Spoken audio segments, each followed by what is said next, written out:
Então, boa tarde, meus amigos, boa tarde, minhas amigas. Nós estamos aqui na Sociedade de Estudos Espíritas Francisco de Assis, hoje, dia 14 de dezembro de 2023. Hoje será a nossa última aula do ano de 2023 do curso Diversidade dos Carismas, né? Teoria e Prática da Mediunidade. Nós voltaremos agora, deixa eu dar uma olhada aqui no meu calendário, porque eu estou ainda sem calendário de 2024, nós voltaremos no dia 26 de janeiro, que é uma sexta-feira, né? Eu queria também avisar vocês, no caso é só a Eloá que estava faltando, né? E, Eloá, o nosso curso do Paulo de Tarso e as Leis Morais encerrou no sábado passado, tá? Porque nós encerramos o capítulo, que era da Lei de Igualdade, e depois viria a lei, se eu não me engano, da Lei de Liberdade. Então, nós só vamos deixar para fazer depois. Senão, a gente vai começar o capítulo e vai ter que interromper. Então, sábado agora não tem o curso Paulo de Tarso, porque já está encerrado. Como nós encerramos ontem as obras de Emmanuel, e segunda-feira encerramos as obras de Ivone e também o Livro dos Espíritos. Hoje estamos encerrando Ensinos de Jesus e Diversidade dos Carismas. Amanhã encerramos Obsessão e Desobsessão e Qualidade na Prática Mediúnica. Mas as palestras continuam acontecendo, tá? Segunda e quinta. Só a primeira semana de janeiro é que não vai ter palestra. Elas começam dia 8 de janeiro. Então, mas a radiação também, quarta-feira, dos desencarnados também vai acontecer, normalmente. Então, antes de nós iniciarmos aqui o nosso estudo, vamos agradecer a Deus, vamos agradecer a Jesus, a oportunidade que o Senhor nos concedeu de estarmos aqui reunidos para mais uma oportunidade de estudo, de esclarecimento, de conhecimento. Que o Pai nos abençoe, que o Pai nos fortaleça sempre, graças a Deus. Queria também, está todo mundo acompanhando aí o livro Caminho, Verdade e Vida, né? Que eu mando uma leitura todo dia, e olha aquilo que eu coloquei lá, ao final da leitura, fazer uma pequena reflexão, é claro, né? Que a gente, toda vez que a gente lê uma palavra do Evangelho, a gente tem que sempre fazer a reflexão. Fazer uma prece, como diz a Ivone, pelos espíritos muito, muito sofredores. Mas não é aqueles sofredores de doença, não. Os sofredores, quer dizer, os obsidiados mais cruéis. É isso que ela pede. Que se faça uma oração para aqueles ela chama de muito, muito sofredores. São os obsessores mais cruéis. Então, que a gente lembre, sempre quando terminar de fazer a leitura do Caminho, Verdade e Vida, fazer uma prece para pedir a Deus misericórdia e compaixão e que ilumine esses espíritos que ela diz que são os obsessores mais cruéis, porque eles precisam muito das nossas preces. Então, vamos... vocês viram aí o apoio que eu pedi para vocês? Eu pedi para vocês aí na Bíblia, tá? Coloquei aí na Bíblia, apoio. Eu vou fazer uma leitura.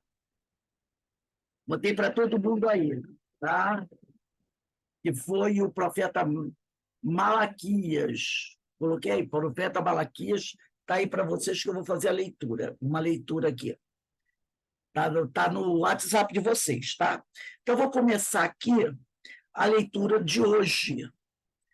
Eu vou ler um parágrafo anterior, quando o Hermínio diz assim: em A Memória e o Tempo, que é o livro dele, A Memória e o Tempo, ficou igualmente sugerida a hipótese de tais eventos estarem gravados na memória de Deus.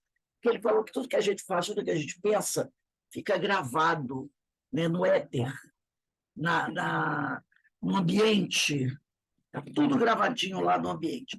Então, ele chama isso de memória, ele fala que é a memória de Deus, né? Então, ficou igualmente sugerida a hipótese de tais eventos estarem gravados na memória de Deus.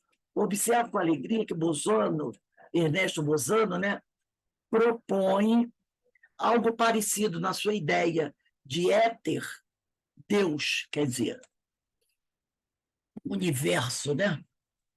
E ele diz, escreve Ernesto Bozano, de fato, se conferirmos ao éter do espaço imanente, quer dizer, que existe sempre, e imaterial no universo, a função de registrar e conservar todas as vibrações constitutivas da atividade da criação, havemos de atribuir-lhe cumulativamente os atributos da onisciência, onipresença e onipotência. E são atributos de Deus. O que vale por dizer? A autoconsciência, de vez que aqueles atributos implicam necessariamente uma inteligência infinita. Então, ele está querendo dizer o seguinte, aí está provada a existência divina. Né? Criador do universo, tudo que existe foi criado por ele é onipotente, onipresente, onisciente, de tudo sabe, está presente em todos os lugares, tem todo o poder total, né? É a autoconsciência do universo, né? Isso tudo provém de quê? De uma inteligência infinita, Deus. Aí ele vai dizer aqui, onde nós vamos começar hoje. Coisa parecida, aliás, encontrada na obra de Staton Moses, ditada pelo espírito que se chamava imperador. Então, ele diz que o médium, né, Staton Moses, recebia um espírito, né, e esse espírito se chamava imperador. E tanto Staton Moses perguntou, né, mas quem você é, quem você é, quem você é, que esse espírito, uma vez, se revelou. Tá? Esse espírito cedeu ao apelo de Moses e revelou uma de suas identidades anteriores. E ele disse que, no passado, ele foi o profeta Malaquias. Malaquias, ele é o último profeta do Antigo Testamento, antes de Jesus. Ele o livro do profeta Malaquias é o último profeta antes do Evangelho de Mateus. Por isso que é fácil achar. Você vai lá no Novo Testamento, procura Mateus, que é o primeiro evangelista do Novo Testamento. Aí você volta 2 páginas. Você está no profeta Malaquias. Foi esse que eu pedi para vocês hoje. Tá? É só abrir Mateus, que é o primeiro evangelho. O Novo Testamento é o primeiro evangelho. Aí você volta 1 página ou 2, está lá, Malaquias. Fácil de achar, não acharam? Malaquias. E esse Malaquias, esse profeta Malaquias, ele viveu mais ou menos de 500 a 600 anos antes do nascimento de Jesus. Houve uma lacuna aí entre Malaquias e Jesus de mais ou menos 600 anos. Estou acreditando em você. Por quê? Eu vou entrar numa aula aqui online daqui a pouquinho, então vou deixar você aqui na espera, tá bom? O que foi? Verinha está falando com a gente? Vou solicitar. Aí eu vou ativar o mudo dela, porque acho que ela não está falando com a gente, não. Ela está falando com outra pessoa. Então, Malaquias, né? Ele vai viver uns 600 anos antes de Cristo. Então, se você quiser achar o livro de Malaquias, abre no Novo Testamento. Primeiro é Mateus. Volta 1 ou 2 páginas, profeta Malaquias. Como eu botei aí no WhatsApp para vocês. Achou, Eloá, Malaquias? Todo mundo achou Malaquias? Quem achou foi positivo aí. Isso. Aí, em Malaquias, ele vai se apresentar para esse médio Staton Moses e vai dizer que uma das encarnações dele foi do profeta Malaquias. Mas, atualmente, ele se chama de imperador. E ele escreve assim, aqui no livro Diversidade dos Carismas. Todas as inspirações provêm diretamente daquele a quem chamais Deus. Então, ele diz que todas as nossas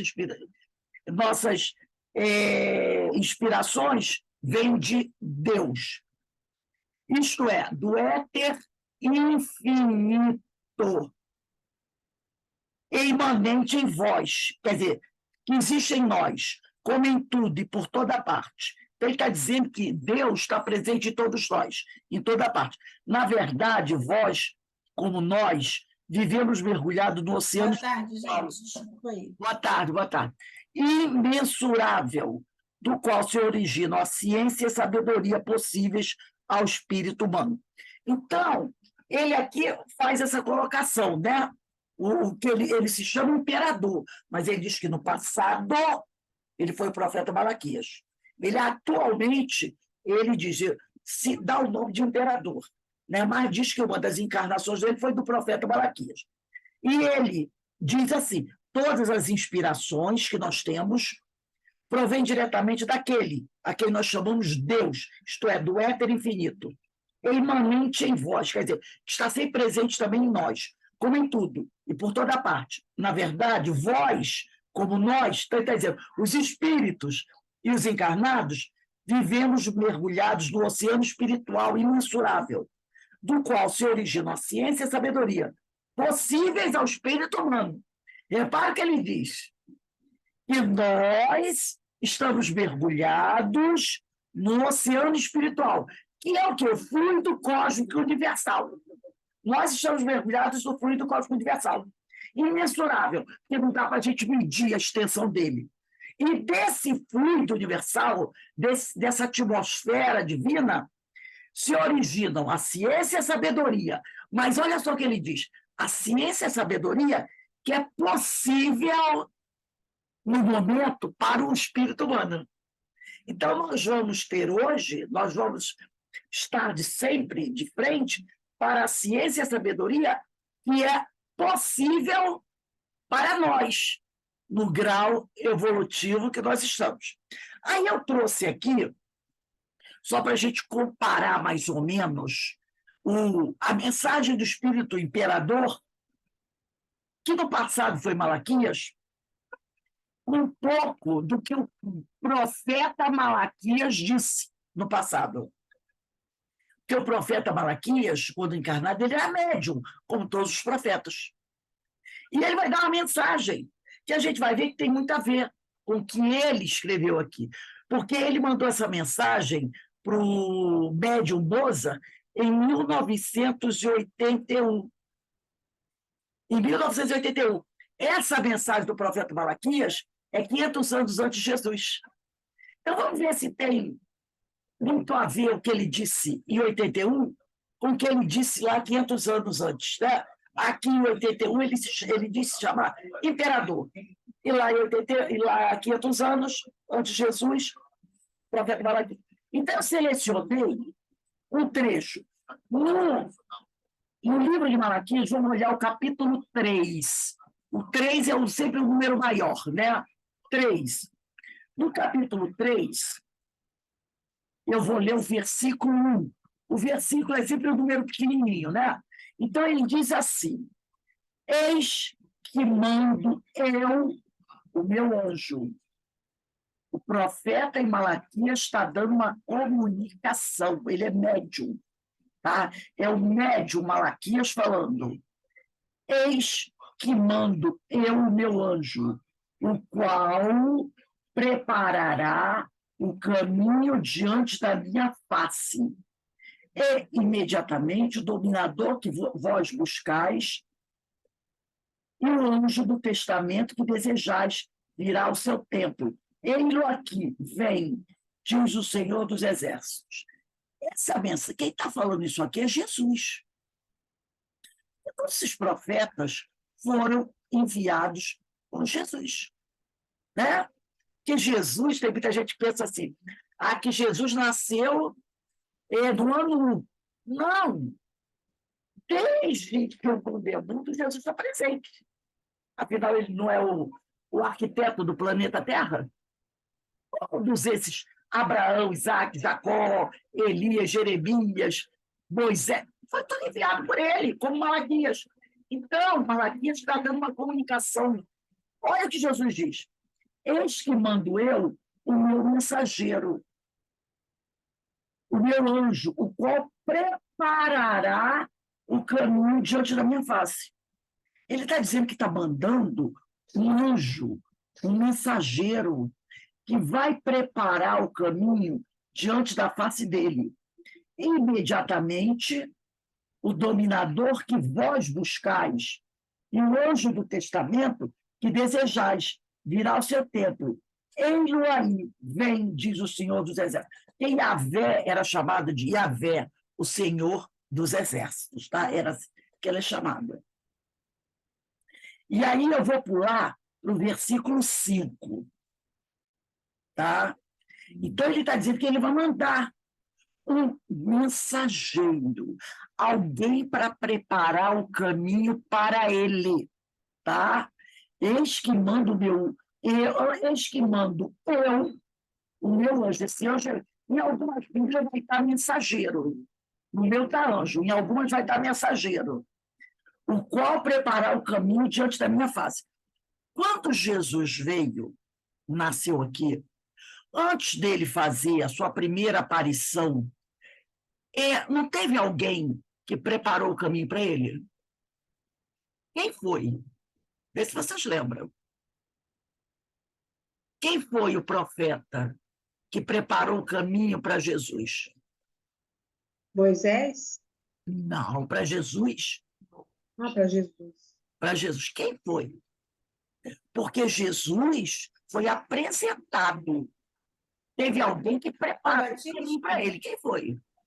João Batista. João Batista. Ele diz: eis que mando eu meu anjo, o qual preparará o caminho diante da minha face. Isso 600 anos antes de Jesus nascer. Imediatamente o dominador que vós buscais, e o anjo do testamento, que desejais virá ao seu templo. Ele aí, vem, diz o Senhor dos Exércitos. Que era Elias, né? Uns 700 anos antes de Malaquias, tinha Elias. E Elias vai voltar novamente. Só que vai voltar o quê? Com a personagem João Batista. Aí vamos para o versículo 5. Ele diz assim: então, aproximar-me-ei de vós para exercer o juízo, e serei uma testemunha pronta contra os feiticeiros. Feiticeiros, ele está falando dos mistificadores, né? Contra os adúlteros. Não é adúlteros que traem a mulher, não. É aqueles que tentam mudar a lei, né? Contra os perjuros, aqueles que falam o nome de Deus em vão, contra os que defraudam o salário do trabalhador, porque sempre existiu esse, né? Que rouba do trabalhador, não existe? Sempre existiu esse. Que roubam, defraudam o salário do trabalhador, as vindas dos órgãos, oprimem os estrangeiros e não temem, diz o Senhor dos Exércitos. E não me temem, diz o Senhor dos Exércitos. Quer dizer, não respeitam. Não respeitam. Porque eu sou o Senhor e não mudo. Por isso é que vós, ó filhos de Jacó, não tendes sido ainda consumados. Né? Porque Jesus veio enviado por Deus. Enviado por Deus. E graças, olha o que ele diz aqui, ó. Porque eu sou o Senhor Jesus Cristo, o enviado de Deus, o representante de Deus na terra. E muito, sou sempre eu. E por isso é que vós, ó filhos de Jacó, não têm sido ainda consumados, porque Jesus sempre pede a Deus por nós. Lembra quando ele está morrendo? Senhor, perdoa-os, porque eles não sabem o que fazem. Olha o que Jesus está dizendo aqui. E por isso é que vós, ó filhos de Jacó, vós pecadores, não tendes sido ainda consumados, porque Jesus está sempre intercedendo pela gente. O meu está escrito assim: não sois ainda um povo extinto. Exato, é porque Deus está sempre, Jesus está tendo, Pai, perdoa-os, porque eles não sabem o que fazem. Então, ele é o nosso protetor, o que está sempre intercedendo por nós junto ao Pai. Como ele faz antes dele desencarnar, a última coisa que ele diz: Pai, perdoa-os, porque, né? Eles não sabem o que fazem. Desde os dias de vossos pais, vós apartaste das minhas leis e não as guardaste. Voltai para mim e eu me voltarei para vós, diz o Senhor dos Exércitos. Porém, disseste, como nós voltaremos? Como nos voltaremos nós para o Senhor? Deve um homem ultrajar o seu Deus como vós me tendes ultrajado? E dissestes, em que temos te ultrajado nós? Nos dízimos e nas primícias? Quer dizer, o homem, né, ainda imagina isso, que ele está ultrajando Deus porque ele não está dando a oferta adequada. Estão sempre achando isso. Deus está triste comigo porque a minha oferta não é uma oferta generosa. Então, olha o que ele diz aqui. Né? Deve um homem ultrajar o seu Deus como vós me tendes ultrajado?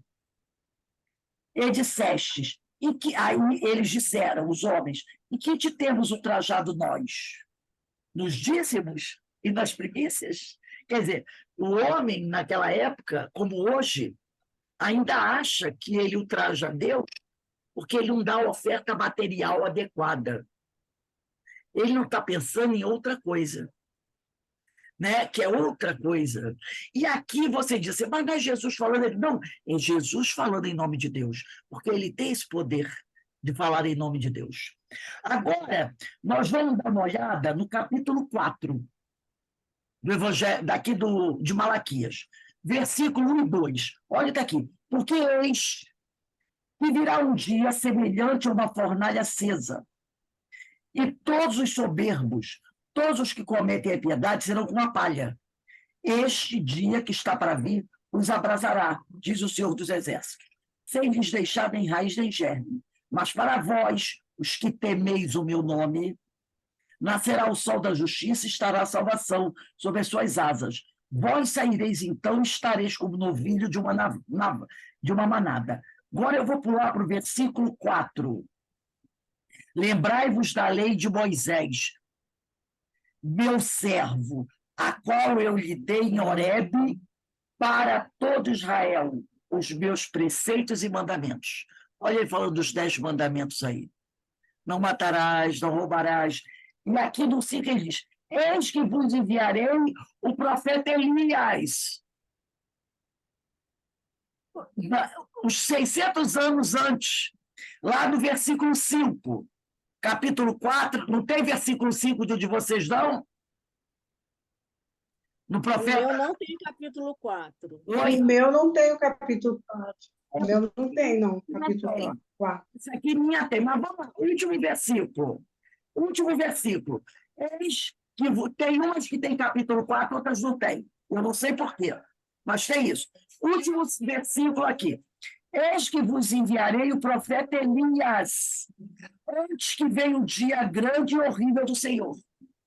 Aqui é 3:23. Entendeu? Eis que enviarei o profeta Elias, antes que venha o dia grande e horrível do Senhor. Ora, Elias já tinha morrido há muito tempo. Entendeu? É o último versículo do profeta Malaquias. Eu estou no último versículo. Ora, se Elias já tinha morrido há muito tempo, como é que ele vai mandar Elias de novo? Ele vai mandar João Batista. Que era Elias. Lembra que Jesus falou? Quando eles falaram, Elias vai vir, Senhor, ele disse, não, mas Elias já veio. E vocês não o reconheceram e o mataram. Ele está dizendo aqui, Elias já tinha morrido há uns 800 anos, gente. Eles, eis que vos enviarei o profeta Elias, antes que venha o dia grande e horrível do Senhor. Ele converterá o coração dos pais aos filhos e o coração dos filhos a seus pais, para não suceder que eu venha e fira a terra com a data. Então, Elias, que é João Batista, vai preparar o coração dos homens para a vinda do Messias. Para que o coração dos homens esteja mais brando. Mais brando. Entendeu? Quando o Senhor vier, seja mais preparado. Então, quando a gente vai para o Diversidade dos Carismas, a gente vê que o discurso do espírito imperador é bem semelhante ao que Malaquias falou. E ele diz, eu sou Malaquias. E eu vou ler novamente o que ele disse. todas as inspirações provêm diretamente daquele a quem chamais Deus, isto é, do éter infinito e imanente em vós, quer dizer, que está sempre presente em nós. Como em tudo e por toda parte. Na verdade, vós, como nós, vivemos mergulhados no oceano espiritual imensurável, do qual se originam a ciência e a sabedoria possíveis ao espírito humano. Né? Então, que mais adiante continua o espírito imperador? Agora estou na diversidade dos carismas. Ele diz assim: eis a grande verdade, continua o espírito imperador, que é Malaquias. Eis a grande verdade, da qual já nos ocupamos, isto é, que vós também estáis em Deus, visto existir em vós uma parcela deste espírito universal imanente, que é uma manifestação do Ser Supremo. Então, em nós existe uma parcela divina. Nós somos filhos de Deus. Então, por isso é que a gente estava estudando outro dia, na Ivone Pereira, quando ela diz que mesmo naquele homem mais desprezível, naquele espírito mais terrível, existe algo bom, porque ele pode ser um terrível obsessor, terrível, mas pode ter amor por alguma coisa. Como é que alguém seria 100% maldade poderia ter algo de bom? Porque teria, e a gente vai encontrar isso até no Evangelho, no Livro dos Espíritos, porque é o que ele diz aqui: eis a grande verdade da qual já nos ocupamos, isto é, que vós também está em Deus, como eles, os Espíritos. E visto existir em vós uma parcela desse Espírito universal imanente, que está presente em tudo, que é uma manifestação do Ser Supremo. Então, esses espíritos terrivelmente maus, como fala Ivone Pereira, eles estão assim temporariamente. Aí a pessoa diz: mas como temporariamente? Temporariamente pode ser 3.000 anos. Temporariamente pode ser 50.000 anos. Mas nunca será eternamente mal. Entendeu? Por algum motivo, ele não é assim. Ele está assim. Está assim. Mas um dia, por incrível que pareça, ele será um Cristo, um espírito puro. Porque, como diz o profeta Malaquias, vós também estáis em Deus, porque existe em nós uma parcela desta divindade. Então, esse espírito terrivelmente mau tem uma parcela divina.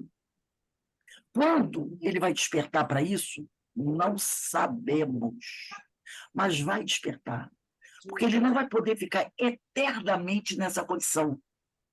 Isso é temporário, tá?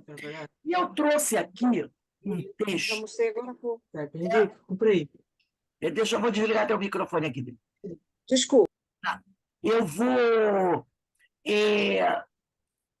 trazer um texto aqui. Eu, particularmente, quando eu li esse texto pela primeira vez, eu fiquei extremamente emocionada, porque é um dos textos mais bonitos que eu já li na minha vida.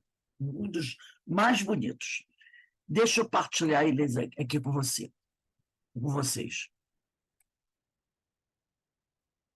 O livro desse texto, de onde eu tirei esse texto, não sei se vocês conhecem, chama-se Que é Deus, de Eliseu F. da Mota Júnior. Eliseu F. da Mota, Que é Deus, é o nome do livro, tá? E no capítulo 4, na primeira parte, capítulo 4, ele vai falar sobre a visão de Deus. Já que Malaquias nos trouxe aqui falando de Deus, o Eliseu F. da Mota Júnior também vai falar de Deus. A visão de Deus, na primeira parte desse livro, capítulo 4. Ele diz assim: uma ligeira consulta à doutrina espírita mostrará que Deus não é da ordem dos fenômenos demonstráveis e que o nosso aparelho visual, quer dizer, os nossos olhos, mesmo equipado com poderosos instrumentos ópticos, não pode perceber a força da gravitação, posto que possamos ver, apesar de podermos ver os corpos descrevendo o movimento que ela determina. Eu não posso ver a força da gravidade, mas eu posso ver, né, os corpos, todos eles, fazendo um movimento que a gravidade determina. Que movimento é esse? Olha aqui, ó. Não sei se vocês estão vendo o meu lápis. Meu lápis está aqui. No momento que eu largo, ele cai. Por que o meu lápis cai? Porque a força da gravidade atrai todos os corpos para a Terra. Por que o meu lápis não fica aqui, ó, vomitando aqui quando eu largo? Por que ele não fica aqui, ó, fazendo assim sozinho? Quando eu largo, ele cai. Porque a força da gravidade age sobre ele. Então, eu não vejo a força da gravidade, mas eu vejo a ação dela, que atrai tudo para o chão.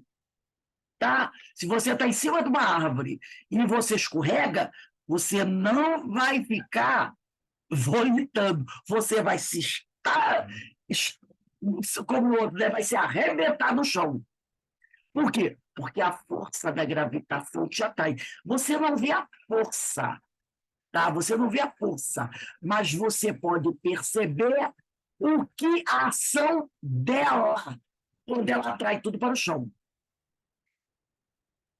Então, por isso ele diz, né? Mesmo a gente equipado com poderosos instrumentos ópticos, nós não podemos ver a força da gravitação. Posto de, apesar de que podemos ver os corpos descrevendo o movimento que a força da gravitação determina, que é ser todo mundo ir para baixo. Não podemos vislumbrar o mundo espiritual que nos envolve.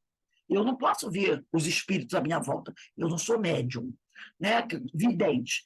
E nem os seus habitantes, que nos rodeiam permanentemente. É certo que existem algumas pessoas chamadas médios videntes, que são dotadas de uma faculdade especial, e que podem ver os espíritos, mas elas enxergam o ambiente espiritual com a visão da alma, não com a visão do corpo físico. Eu sei que os espíritos estão à nossa volta, mas eu não posso vê-los. Eu não posso ver nenhum mundo espiritual, a não ser que eu esteja desdobrado, ou que eu seja um médium, tá? Ora, como o mundo extrafísico, que é o mundo, né, dos espíritos, pode ser visto com os olhos da alma, quando você está desdobrado, e aí o corpo está em cima da cama, dormindo, descansando, e você está no plano espiritual, livre do corpo físico, aí você está enxergando com os olhos da alma. Dá-se-á, então, que veremos a Deus logo depois da morte. Ele faz essa pergunta. Ora, se ele disse que nós podemos enxergar o mundo espiritual com os olhos da alma, então quer dizer, seria então que eu, após desencarnar, logo que eu desencarnar, eu vou poder ver Deus, já que nós só vemos os espíritos com a visão da alma. Será que eu morrer eu posso ver Deus? Isso tem que ser perguntado para quem já está lá, os espíritos. E eles dizem que a visão de Deus é uma conquista das almas elevadas. Então, se você perguntar a um espírito, quando você desencarnou, você viu Deus? Ele vai dizer que não. Por quê? Quer dizer, dependendo do grau evolutivo dele, né? Porque ver Deus é uma conquista das almas elevadas. Aliás, Jesus já havia preconizado que apenas os puros de coração verão a Deus. Né? Somente as almas elevadas, purificadas, verão a Deus. Nós vamos entender como é esse ver a Deus, tá? Que ele fala aqui. Allan Kardec, propõe uma comparação que, a despeito de ser simples, pode muito bem explicar como se faz essa evolução, capaz de permitir à alma a visão de Deus. Está lá no livro A Gênese. Quem pegar a Gênese vai ver essa comparação. E Kardec diz assim, é o livro A Gênese de Allan Kardec. Ele diz assim, Kardec vai dizer assim, assim se, por exemplo, um homem põe-se a subir um morro coberto por uma camada de neblina e queira ver o sol no início da escalada, verá apenas uma luz difusa. Então, veja só, você está andando no lugar, aqui em Petrópolis é fácil ver isso. Você está andando, aí tem aquela neblina densa, né? Se o sol estiver aparecendo, você que está em volta da neblina, você não vai ver o sol raiando. Você vai ver apenas uma luz do sol meia difusa. À medida que a neblina vai se desfazendo, é que você vai vendo o sol brilhar mais. Então, Kardec fala isso. Você está subindo uma montanha coberta de uma camada de neblina. O sol está lá. Você não vai ver o sol no seu esplendor. Você vai ver apenas uma luz difusa. Mas, na medida em que você for galgando a montanha, e você for subindo, a luz ficará cada vez mais definida. E quando finalmente romper a camada de bruma, quer dizer, a camada de neblina, verá o sol em todo o seu esplendor. Então, inicialmente, se você está subindo uma montanha cheia de neblina, você está vendo uma luz, tem lá um foco de luz, né? Você diz, é o sol, mas eu não estou conseguindo ver bem. Conforme você vai subindo a montanha e a neblina vai se dissipando, você vai vendo a luz mais forte. Até que quando você chegar no alto da montanha, não tiver uma neblina, você vê o sol em seu esplendor. É essa imagem que Kardec nos traz, e está muito em acordo com o que Jesus disse aqui, ó. Apenas os puros de coração, os purificados, os espíritos muito elevados, verão a Deus. Aqueles que ainda estão envoltos na neblina, na bruma, ainda não poderão ver a Deus. Algo semelhante ocorre conosco, diz o Eliseu. Acontece que o tecido perispiritual do nosso perispírito, que forma o elemento, né, que compõe o nosso perispírito, a despeito de ser invisível ao olho nu, eu não posso ver, por exemplo, o perispírito da Denise. Eu não posso ver. Eu, encarnada aqui no estado de vigília, eu não posso ver. Tá? Então, acontece só se eu tivesse desdobrada, liberta do corpo físico, no plano espiritual. Aí eu teria condições de ver o perispírito dela, como ela veria o meu. Fora isso, não. Acontece que o tecido perispiritual, a despeito de ser invisível a olho nu, quer dizer, para nós, estando aqui no estado de vigília, apresenta densidade proporcional ao progresso de cada indivíduo. O nosso perispírito, ele é invisível para os outros, né? Nós não podemos perceber. Mas o nosso perispírito, ele tem uma densidade em acordo com o nosso grau evolutivo. Se o espírito é mais elevado, o perispírito dele é mais diáfano, né? Sutil. Como diz a nossa irmã Marlene Nobre, numa das suas obras, e também lá no Livro dos Médiuns, parece até que não existe o perispírito. Quando o espírito é muito elevado, parece até que, ao vê-lo no plano espiritual, parece até que ele não tem perispírito, porque esse perispírito dele é muito diáfano, né? É muito diáfano. Então, parece que ele não tem.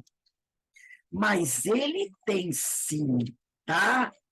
Então, olha aqui, ó. Na questão 54, do Livro dos Médiuns, 55, né?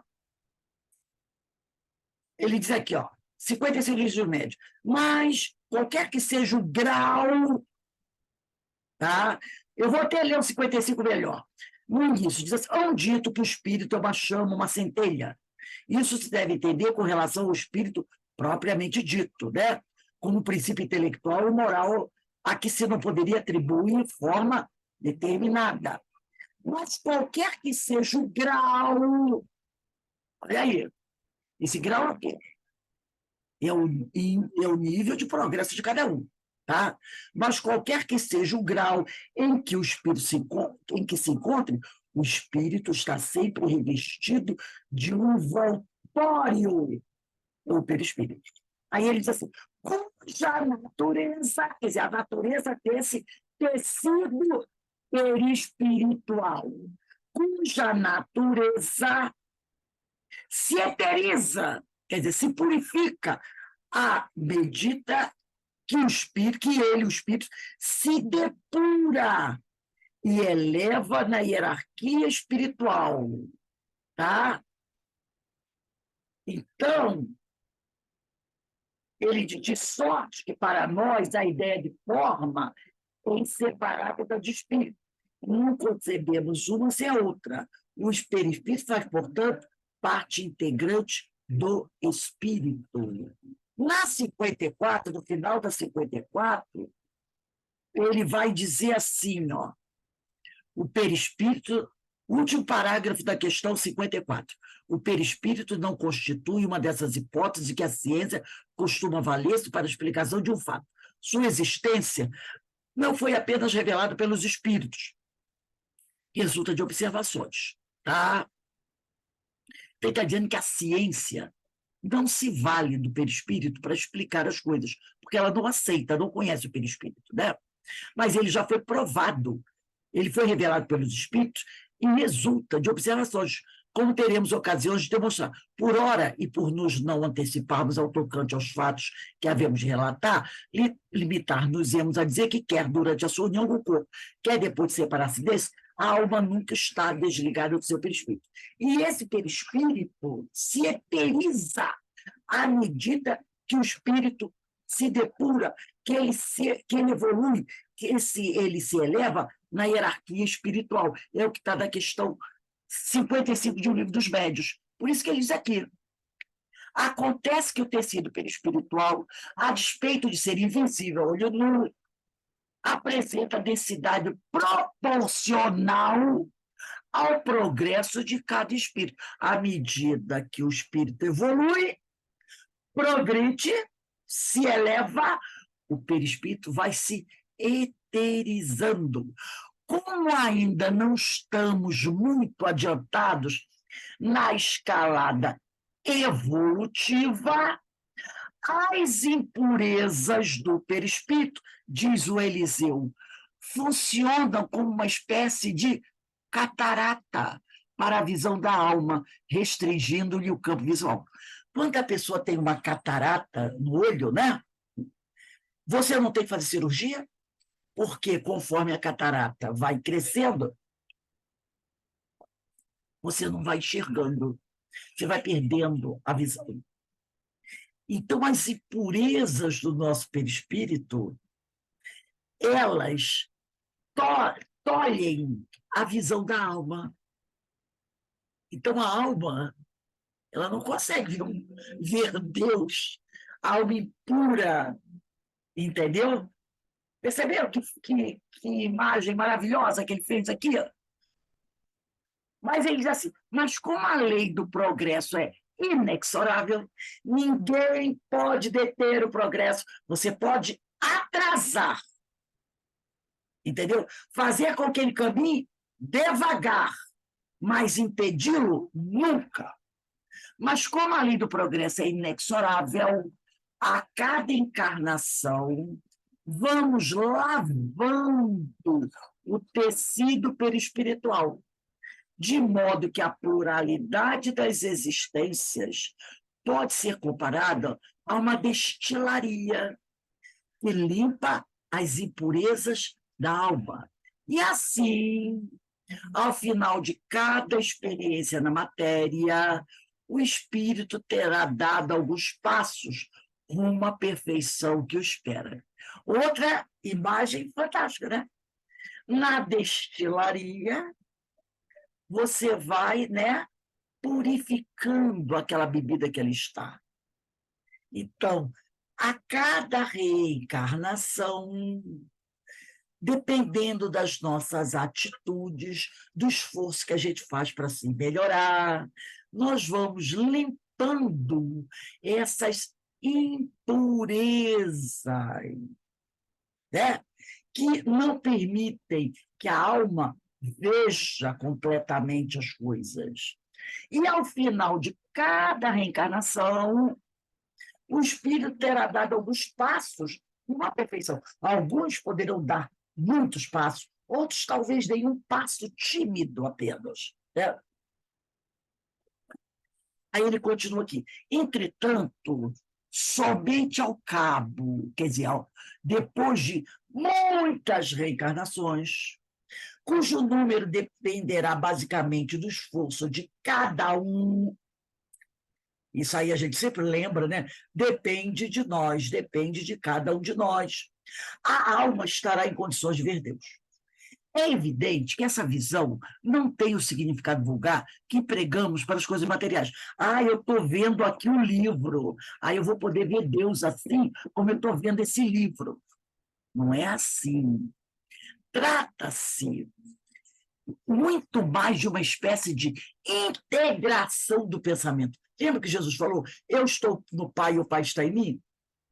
Então, trata-se mais de uma espécie de integração do pensamento da alma com o pensamento de Deus, submetendo-se espontaneamente à sua vontade e obedecendo aos seus desígnios. É o que Jesus diz o tempo todo. O Pai me enviou, eu faço a vontade do Pai, eu me submeto à vontade do Pai. Ele disse o tempo todo isso. Eu estou aqui a pedido porque o Pai me enviou. Eu faço a vontade do Pai. Se submetendo espontaneamente à sua vontade e obedecendo aos seus desígnios, do que propriamente daquela contemplação beatífica sugerida pelas propostas teológicas da dogmática religiosa.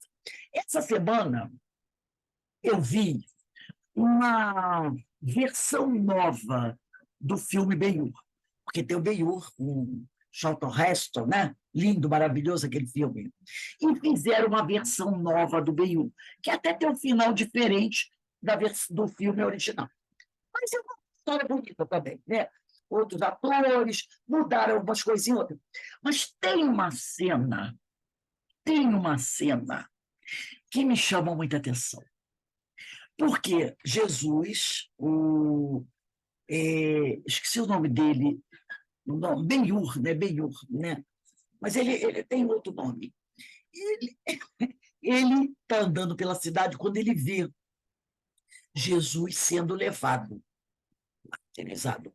E ele olha para Jesus na cruz e ele lembra, quem viu o filme sabe, que foi aquele homem que muitos anos atrás, há mais de 6 anos atrás, o havia servido água para ele no deserto, quando os soldados romanos estavam levando ele para as galés, como prisioneiro. Ele chega na aldeia de Jesus, a tropa está passando pela aldeia de Jesus e dá uma parada para dar água para os animais, né?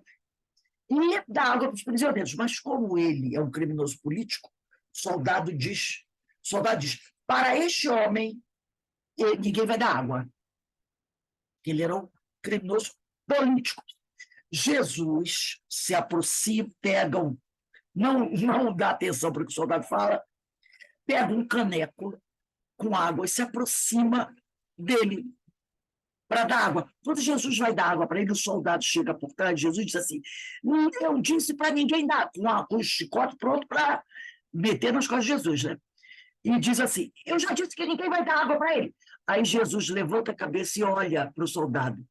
O soldado quase que vira uma estátua de pedra.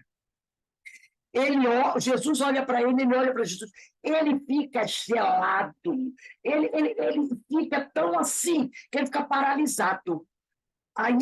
Nisso aí Jesus volta a olhar e o soldado fica lá em silêncio e dá água para aquele homem. Quando ele acaba de dar água para aquele homem, o soldado, aí sim que a voz sai da boca do soldado. O soldado diz, vambora, todo mundo, vambora. E olha para Jesus assim, ressabiado, com medo, sabe? Chocado, né? É uma cena belíssima. E graças àquela água, aquele caneco de água que ele tomou, aquela foi a água da vida. Ele viveu 5 anos nas galés, sem morrer. Quando o tempo de vida nas galés era de 6 meses a 1 ano, ele passou pelas galés 5 anos. Uma coisa extraordinária, que ninguém sobrevivia tanto tempo das galés, remando. Ele porque aquela água deu a ele força para viver. Quando ele andando, né, desesperado, procurando a mãe e a irmã, e ele vê aquele homem sendo arrastado pela cruz, ele para e olha, e ele se depara, e os olhos dele veem, ele reconhece Jesus. O que é que ele faz?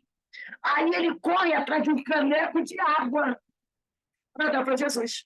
Quando Jesus cai do chão, ele vai com o caneco de água para dar para Jesus beber.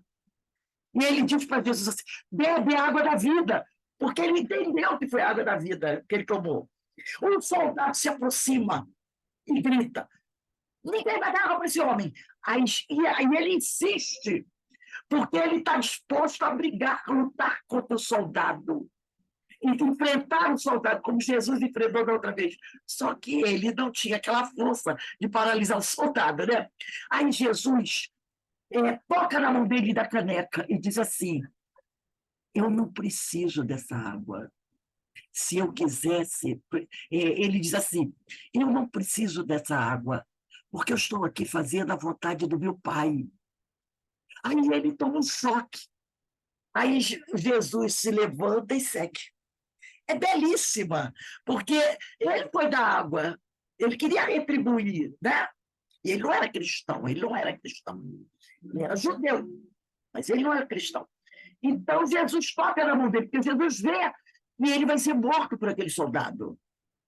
E aquele soldado vai bater nele, né? E vai matá-lo. Então Jesus bota a mão assim rapidamente dele na taça e diz, eu não preciso da água, eu estou fazendo a vontade do Pai. Percebeu? Aquele momento de Jesus ali era a vontade de Deus. Porque Jesus tinha todo o poder de fazer paralisar o tempo, de congelar o tempo, entendeu? E se levantar, jogar a cruz fora, ir embora, e meia hora depois, fazer o tempo voltar, e aquelas pessoas iam olhar, ué, cadê ele? Cadê ele? Ele só sobrou a cruz? Fez. E não era para ele fazer. Não era para ele fazer. Por isso ele diz aqui, submetendo-se espontaneamente à sua vontade. Servir a Deus é uma integração do pensamento da alma com o pensamento de Deus, submetendo-se essa alma, esse espírito, espontaneamente, como Jesus fez naquela hora, no martírio, à vontade do Pai, e obedecendo aos seus desígnios, do que propriamente daquela contemplação beatífica de ficar olhando para a cruz ali, sugerida pelas propostas teológicas da dogmática religião.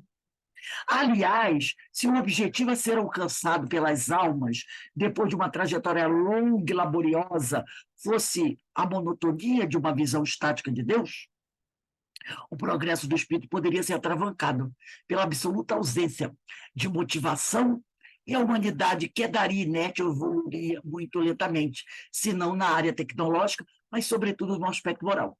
Porque muita gente fala, né? Quando eu me tornar espírito puro, eu vou ficar lá no plano espiritual, volitando como os anjos, ouvindo as harpas tocarem. Não! Não.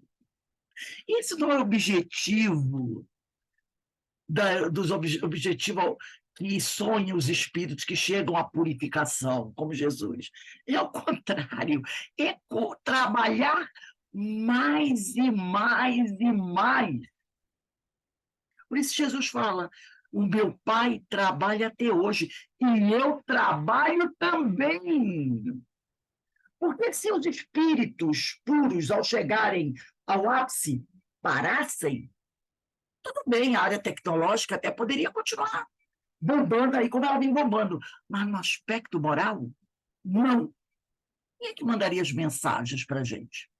E se o progresso moral está muito atrasado em comparação com o avanço material, isto acontece exatamente pela hipertrofia do pensamento científico, religioso e filosófico no tocante à exata concepção da existência de Deus. Porque o pensamento religioso não tem ideia da exata concepção da existência de Deus. O científico e filosófico, muito menos. É bem verdade que o espiritismo não tem a pretensão de provar materialmente que Deus existe, mesmo porque isto seria absolutamente possível. Como eu vou provar materialmente que Deus existe? Mas oferece para nós fato material para raciocínios lógicos, capaz de levar o homem sério a saber intimamente que Deus existe e que é a inteligência suprema, causa primária de todas as coisas, sem necessidade dos satélites e observatórios espaciais que se podem auxiliar a ciência dos seus estudos, mas nunca poderão proporcionar a visão de Deus através da ótica humana. Através da tecnologia, nós não conseguiremos ter essa visão de Deus, né? E essa integração, né, do pensamento e da alma com o pensamento de Deus, submetendo-nos espontaneamente à sua vontade e obedecendo aos seus desígnios. O estetoscópio, oh, meu Deus, esqueci o nome do aparelho, né? Ele não vai poder nos mostrar. Ele mostra as estrelas, né? Mas ele não pode mostrar Deus, né? O Hubble e outros, né? Esqueci o nome do aparelho, lembrem aí, gente, por favor. Né? Eles mostrarão as estrelas, mostrarão as galáxias. O nome, gente, do aparelho, por favor, me ajudem aí. Fugiu a palavra aqui. E os astrônomos olham para o espaço. Gente, vocês não estão aí, não? Gente, Oi, Eu, eu não lembro. esqueci o nome. É gente, Luneto? o que os astrônomos usam para ver as estrelas. Você falou que esqueceu, eu esqueci também. Ai, meu Deus, eu esqueci. Gente, Ai, meu Deus, eu estou com ele na minha mente, mas eu esqueci, e eles Rose. botam uma grande luneta. Eu sei. Ai, eu vou ter que olhar aqui. Nossa, gente. Espera aí, olha, eu estou com o meu telefone bloqueado aqui, estou com uma Nossa. ligação que não consigo mexer. Luneta não é, né? Não, É esse telescópio. gente. Estetoscópio também não é, porque é demais. Isso, Ana. Ana lembrou, telescópio. Telescópio. Eu estou aqui com estetoscópio. Vamos lá. Então, nenhum desses telescópios Eu poderá estava me lembrando do estetoscópio, mas é do médico. né? Então, nenhum desses telescópios poderão ver Deus, tá? Não obstante Deus, apesar de tudo isso, Deus está diante dos vossos olhos. E teimam em não querer contemplá-lo. Bem a propósito, vamos encerrar nossas reflexões acerca da visão de Deus com essa belíssima página de Linneu. Carl Linneu. Ele nasceu em 1707, morreu em 1778, aos 71 anos. Era um naturalista sueco, fundador da moderna sistematização botânica e zoológica. Olha que coisa maravilhosa que ele vai falar sobre a visão de Deus. Linneu, o qual, após seus admiráveis trabalhos de botânica, exclamava: o Deus eterno, onisciente, onipotente, infinitamente sábio, passou-me ante os olhos. Não vi face a face, mas o seu reflexo me saturou o espírito de pasmo e admiração. Acompanhei-lhe o traço em todas as coisas criadas e em todas as suas obras, das menores às maiores, e mesmo nas mais imperceptíveis. Quanta força, quanta sabedoria, quanta perfeição indefinível! Observei como os seres animados se superpõem e se encadeiam no reino vegetal. E os vegetais vão se superpor, por sua vez, dos minerais, que jazem nas entranhas do globo, ao mesmo tempo que este globo gravita num plano invariável ao redor do Sol que lhe deu a vida. Enfim, vi o Sol e todos os astros, todo o sistema sideral imenso, incalculável na sua infinitude, moverem-se no espaço, suspensos no vácuo por um motor primário, incompreensível, o ser dos seres, o guia, o conservador do universo, mestre e operário de toda a obra universal. Todas as coisas criadas dão testemunho do poder e sabedoria divinos, ao mesmo tempo que se fazem tesouro e pábulo de nossa felicidade. A utilidade que elas têm testificam a bondade de quem as fez. A sua beleza demonstra sabedoria, enquanto que, por sua harmonia, conservação, proporcionalidade, inesgotável fecundidade, proclamam a grandeza do poder divino. É a isso que quereis chamar providência? É efetivamente o seu nome. E não há outro que o seu conselho para explicar o mundo. É, pois, justo acreditar que há um Deus imenso, eterno, incriado, sem o qual nada existe, e que tenha feito e coordenado esta obra universal. Esse Deus escapa-se-nos à vista, e, não obstante, não-a repleta da sua luz. Só em pensamento podemos apreendê-lo, e é neste profundo santuário que se oculta a sua majestade. Lindíssimo esse texto, né? De Cal Linneu, lindíssimo, mostrando para todos nós que ver Deus não é através desses olhos materiais. Não significa que ao desencarnar eu vou poder ver Deus, nem com os olhos da alma, porque isso, como disse Jesus, só é dado aos espíritos puros, que ele diz, né? Os espíritos purificados verão a Deus. E ver Deus, quando Jesus diz ver Deus, não é com seus olhos, como ele disse, eu estou em Deus e Deus está em mim. Essa integração é a sua submissão a Deus, é fazer a vontade dele. Isso é ver a Deus. Por isso que eu narrei essa história e esse trecho do filme Ben-Hur. Porque quando Ben-Hur vai dar água, qual é o pensamento dele? Esse homem me deu a vida. Quando lá, 5, 6 anos atrás, eu estava morrendo no deserto. E ele me trouxe uma taça com água. Eu bebi água e adquiri uma força que sobrevivi 5 anos nas galés, que era uma coisa quase impossível, e depois continuei a sobreviver. Hoje eu estou aqui. Eu vou fazer o mesmo por ele. Vou dar água. Então ele sai correndo, arruma. Quando ele vai dar água, o soldado vem.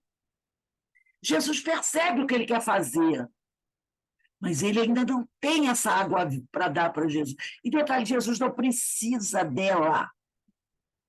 Jesus não precisa dela por quê? Porque ele está ali se submetendo à vontade do Pai,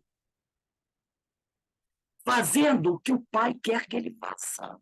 Então ele diz, eu não preciso. Ele toca a mão, eu não preciso. Vai embora, é perigoso para você. Porque o soldado ia matar Ben-Hur. Né? Ele diz, eu não preciso, eu estou aqui fazendo a vontade do meu Pai. Entendeu? Que era aquilo que ele tinha vindo para aquilo. Então ele estava o tempo todo integrado ao Pai. sempre submisso à vontade do Pai, fazendo o que o Pai determinou. Isso é ter a visão de Deus.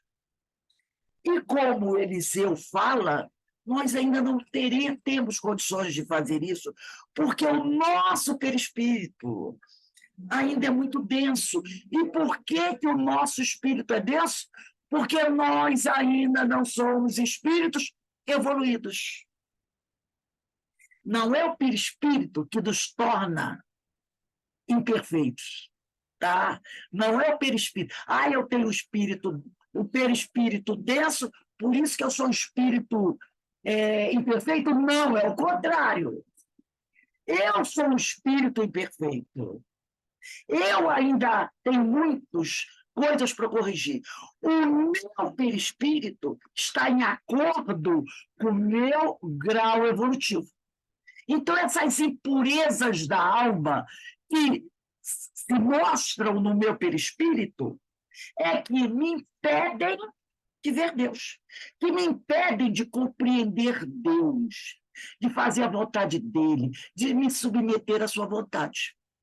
A partir do momento que eu for evoluindo através das minhas reencarnações, como ele disse, o progresso é inexorável. Você pode até atrasar o progresso, mas impedi-lo não.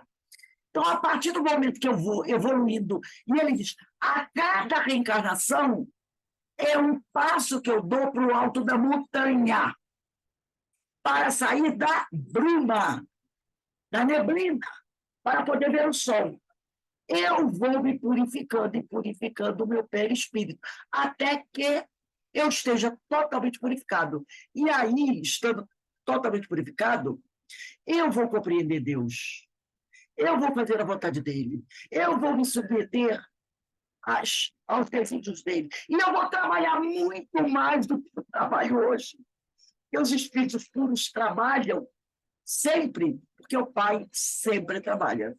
Isso é a missão, é verdadeira. E não que as religiões nos ensinam, né? Que as religiões nos ensinam. Então, eu achei esse texto do Eliseu maravilhoso, assim como essa mensagem desse botânico, Linneu, que ele tem um êxtase, eu acredito que ele teve um êxtase quando ele escreveu esse texto. É um êxtase. E ele mostra que os objetos materiais, né, os telescópios mais desenvolvidos do mundo, poderão ver as estrelas, poderão ver tudo que Deus criou. As galáxias, os astros, né, os sóis, mas não poderão ver o Criador de tudo isso. Porque isso, a existência do Pai, a gente sente dentro de nós. E é assim que a gente comprova a existência de Deus, porque Ele está dentro de nós. Né? Então, e é isso que Malaquias mostrou para a gente. Não só lá, quando ele era Malaquias, quando que ele diz aqui, né? Encerrando, ele diz aqui, eis a grande verdade, todo o livro de Diversidade dos Carismas, eis a grande verdade da qual já nos ocupamos, isto é, e vós também estáis em Deus. Visto existir em vós uma parcela deste Espírito universal imanente, que é uma manifestação do Ser Supremo. Então, eu achei lindíssimo essa passagem, né? Esse texto, esse livro que é Deus, do Eliseu Mota Júnior, é maravilhoso, gente. Quem puder comprar, ele vai falando, sabe, tudo sobre Deus. É maravilhoso, realmente estava inspiradíssimo. Eliseu F. da Mota Júnior, que é Deus. É belíssimo. E essa página desse botânico encerrando, isso é lindíssimo, lindíssimo mesmo. Quando eu estava lendo, eu fiquei emocionada. Então, gente, hoje encerramos a nossa aula do curso Diversidade dos Carismas. Nós voltaremos dia 26. 26, vamos botar aí. Nós vamos começar nesse parágrafo. A Madame de Esperance, aí você bota aí, ó, 26/1 de 2024. Né? a Madame d'Espérance. Agora nós vamos para a nossa última aula do Ensino Jesus. Amanhã teremos as duas últimas aulas do Obsessão e Desobsessão e Qualidade da Prática Mediúnica. E lembrando que sábado não haverá o curso do Paulo de Tarso de Moraes. Ele encerrou no sábado passado, tá bom? Bem, meus irmãos, depois dessa página linda falando de Deus, né? Posso te fazer duas perguntas? Pode ser. É assim, perguntas práticas. Como o meu livro Diversidade está lá no CEFA e eu não estou com ele aqui, eu gostaria de saber qual é o capítulo e qual é a parte. O livro é velho, mas deixa eu ver aqui. Nós estamos no capítulo 9 da psicometria. Nós estamos no item 11, no meio do item 11. No meio do item 11. O item 11 é a memória de Deus. No meio do item 11. E a página, o parágrafo da semana de janeiro vai ser assim, ó. Começa a Madame d'Espérance. Tá? Madame d'Espérance. E outra pergunta. Enquanto você estava falando aí, no finalzinho, eu estava pesquisando o Linneu, o Carl Linneu, e eu não vi nada dele a respeito de Jesus. Onde você pegou essa parte aí? Foi no próprio livro do que é Júnior? Deus. Do Eliseu Júnior. Isso, Exatamente. legal. É Deus. Tá ok. Inclusive, ele traz uma pequena biografia do Linneu. Tá? E, gente, aí, o que você tem a dizer sobre isso? Mais 2 minutinhos aí antes da gente encerrar.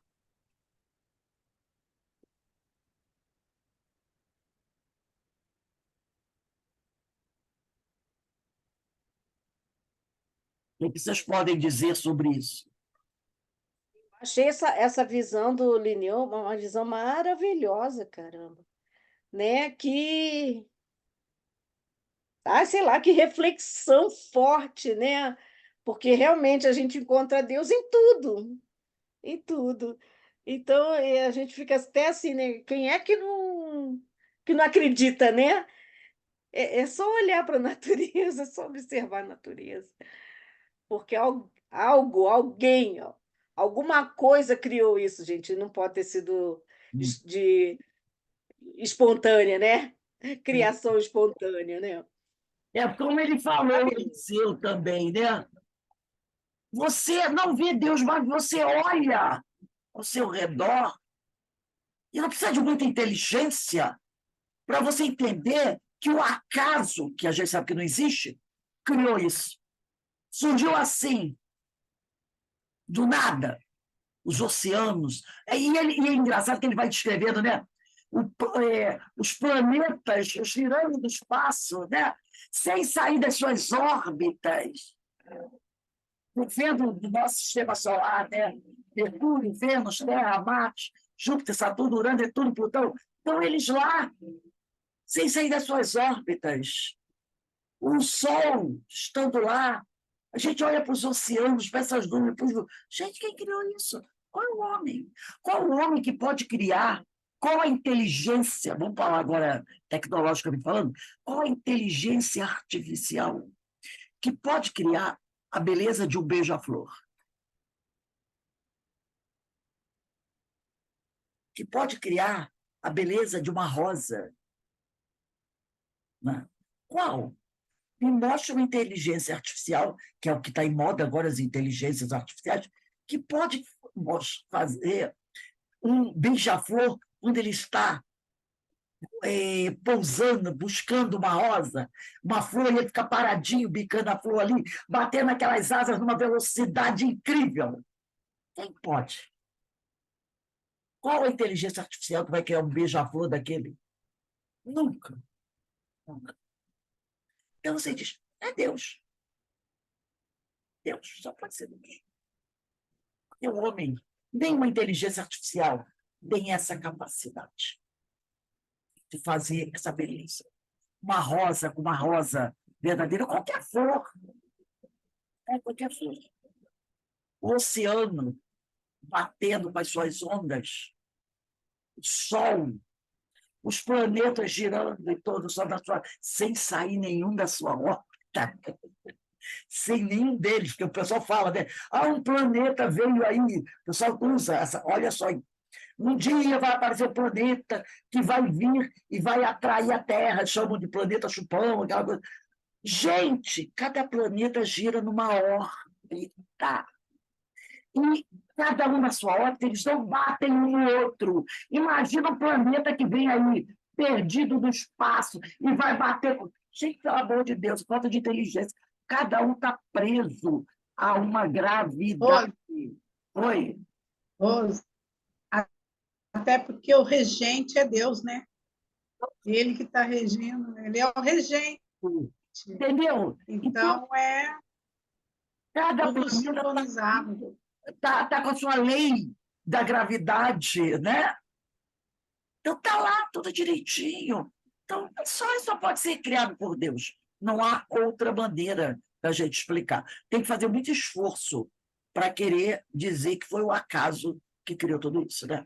Então, gente, nós vamos encerrando aqui o nosso estudo de hoje. Eu acho que ele foi lindo, eu adorei o texto. Falar de Deus é sempre uma coisa fantástica, transcendental para todos nós, né? Então, que Deus, nosso Pai, nos ajude, nos abençoe, nos fortaleça e possa sempre nos auxiliar para que a gente se mantenha nesse caminho que nós estamos trilhando, buscando nos aproximarmos dele, nos purificando, para que um dia possamos ver Deus, né, na sua plenitude, assim como Jesus nos ensinou, né? Então, só tenho a agradecer muito mesmo. Daqui a 15 minutinhos, tá bom, Denise? Daqui a 15 minutos, 5h30, 5h35, a gente retorna para os ensinos de Jesus. E hoje teremos a nossa 10 minutos tá bom, Rose. Oi? 10 minutos tá bom. 10 minutinhos, tudo bem. Daqui a pouco nós teremos aí a nossa palestra pública, tá? Quem faz a palestra hoje é a Rosângela. O tema está no Evangelho segundo o Espiritismo, tá? Capítulo 27, itens 22 e 23. Vou dar uma paradinha aqui, tá? Vou passar aqui para a Denise, para você, tá?